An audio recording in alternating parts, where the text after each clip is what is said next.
Hello, I'm Netlie from Moonstone Publications. Welcome to this overview of some of the stories we covered this week. But first, please hit the subscribe button and share this video with your friends and colleagues. Momentum life insurance claim statistics for last year have revealed a critical gap in illness cover among South Africans. Cardiac and cancer events accounted for 57% of death benefit claims last year. Yet less than 81% of these claimants had any myriad critical illness cover. Momentum emphasized the severe impact of critical illness on income and retirement savings, and urged financial advisors to incorporate comprehensive critical illness cover in their clients' plans.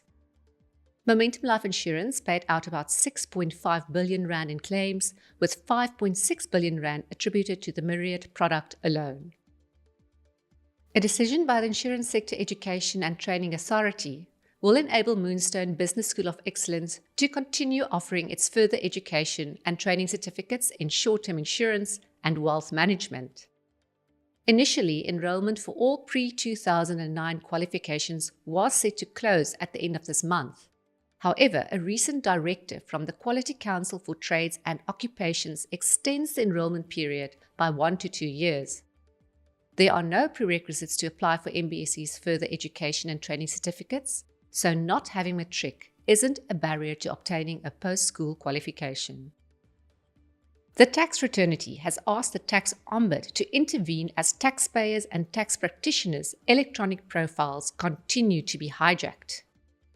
Tax Ombud Yanga Mputa says her office will conduct a systematic investigation into the matter, given the number of complaints it has received and the slow progress with resolving the 3-year-old problem. The fact that security protocols can be bypassed with incredible speed and apparent ease has raised the suspicion that SARS staff are involved. But SARS says there is no evidence of any staff members being involved in the hackings or assisting hackers. The Supreme Court of Appeal has overturned a High Court decision regarding the interpretation of business interruption insurance policies.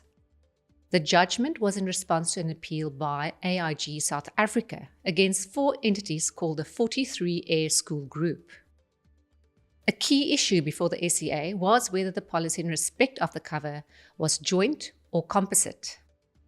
The fact that the entities may be interrelated operationally or be covered by a single globular amount or pay a single premium did mean the policy is joint. The determining factor is whether the entities have a common interest in each other's gross profit. The joint trustees of the BHI Trust insolvent estate will need to recover well over 1.5 billion rand if they are to meet creditors' proven claims and cover the costs of their recovery efforts. Last week, a 5th circular was distributed to creditors revealing the extent of the financial challenge. During the second creditors' meeting, 812 claims amounting to more than 1.5 billion rand were officially proved against the estate.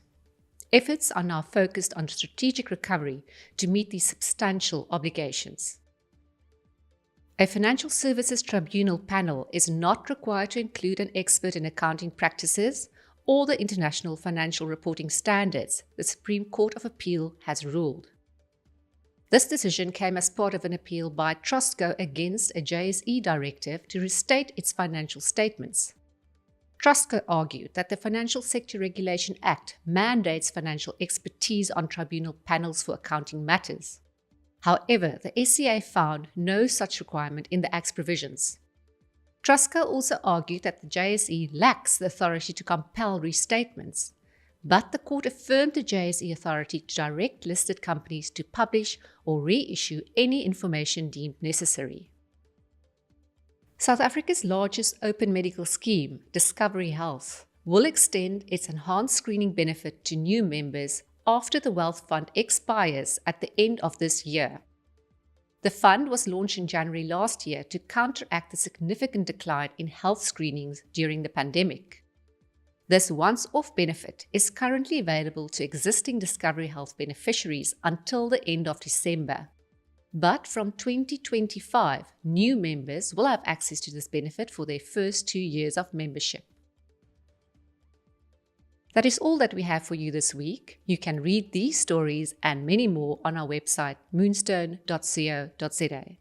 Until next time, here's wishing you all the best from the team at Moonstone Information Refinery.